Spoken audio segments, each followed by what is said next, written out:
2001 में ये गदर मूवी हर किसी को नॉस्टैल्जिया का एहसास देती है। वहीं बात करें इसकी स्टोरी की तो इस मूवी की स्टोरी इंस्पायर्ड थी बूटा सिंह की लव स्टोरी से। असल में बूटा सिंह एक एक्स ब्रिटिश आर्मी सोल्जर था जो कि वर्ल्ड वॉर 2 के दौरान लॉर्ड माउंटबेटन के अंडर बुर्मा फ्रंट पर सर्व कर चुका था, जो कि पार्टीशन के दौरान एक जैनब नाम की पाकिस्तानी लड़की से प्यार और शादी कर बैठा था, जिसको कि उसने पार्टीशन के दंगों के वक्त बचाया था। और साथ ही में बूटा सिंह की जैनब के साथ 2 बेटियां भी थी, लेकिन पार्टीशन के चलते दूसरी कम्युनिटी की होने की वजह से जैनब को दोनों बेटी में से एक बेटी जिसका नाम दिलवीर था उसके साथ पाकिस्तान ले जाया गया और दूसरी बेटी को बूटा सिंह के पास ही छोड़ दिया गया। लेकिन जहां गदर मूवी में तारा सिंह अपनी वाइफ और बेटे को पाकिस्तान से सक्सेसफुली रेस्क्यू कर लाया था, वहीं असली बूटा सिंह की लव स्टोरी इतनी खुशनुमा नहीं थी, क्योंकि जब वो पाकिस्तान में जैनब को लेने गया था तब फैमिली प्रेशर में आकर जैनब ने उसको रिजेक्ट कर दिया था। जैनब इतनी ज्यादा बदल चुकी थी कि वो उनकी छोटी बेटी दिलवीर को भी अपने पास नहीं रखना चाहती थी और इसी के सदमे में आकर साल 1957 में बूटा सिंह ने ट्रेन के नीचे आकर अपनी जान दे दी। लेकिन किस्मत से उनकी बेटी सर्वाइव कर गई थी। बूटा सिंह ने अपनी सुसाइड नोट में लिखा था कि उसकी बॉडी को बरकी गांव में दफनाया जाए जहां पर जैनब के माँ बाप रहते थे,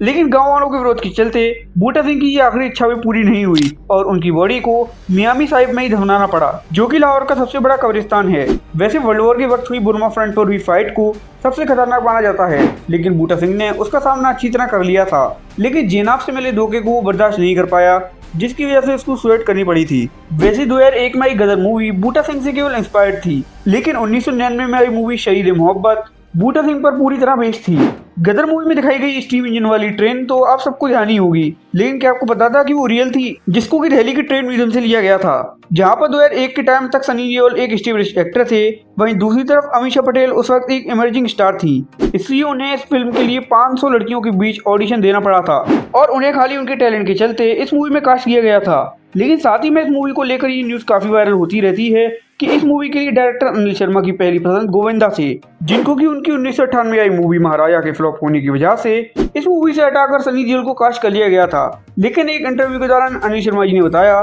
कि ये बात केवल एक अफवाह है और उन्होंने इसके बारे में आगे बताते हुए कहा, गदर मूवी के लिए सनी देओल हमेशा से ही उनकी पहली चॉइस थे, बल्कि उन्होंने मूवी के स्क्रिप्ट को सनी देओल को ही ध्यान में रखकर ही तैयार किया था और महाराजा मूवी की शूटिंग के दौरान उन्होंने खुद गोविंदा के साथ इस बात को डिस्कस भी किया था। अब यहाँ पर टैलेंट की बात हो ही रही है, तुम अशरफ अली यानी कि अमरीश पुरी जी को कैसे भूल सकते हैं। उस वक्त इस मूवी से अमरीश पुरी जी की पॉपुलैरिटी भी इतनी ज्यादा थी कि गदर फिल्म के बाद वो एक बार एक रेस्टोरेंट में गए थे तो उन्हें पूरी तरह से फैंस ने घेर लिया था और उन्हें उस वक्त तकरीबन 500 से ज्यादा ऑटोग्राफ साइन करने पड़े। ये मूवी उस टाइम इतनी बड़ी ब्लॉकबस्टर थी कि इस मूवी ने 2001 के मंदिर टाइम में भी 10 करोड़ से ज्यादा टिकट्स बेची थी, जो कि आज एक वर्ल्ड रिकॉर्ड है। अमीषा पटेल न्यूज 18 को दिए गए इंटरव्यू में बताती हैं कि उस वक्त इस मूवी की इतनी ज्यादा हाइप थी कि टिकट काउंटर्स पर आने वाला हर इंसान 15 से 20 टिकट्स खरीद रहा था और हाई डिमांड के चलते इस मूवी के शो को 6 बजे भी चलाना पड़ा था, जिसके चलते इस मूवी ने लगभग 133 करोड़ की कमाई की थी, जो कि आज के लगभग 500 करोड़ के बराबर है। और इस मूवी ने इतनी तगड़ी कमाई जब की थी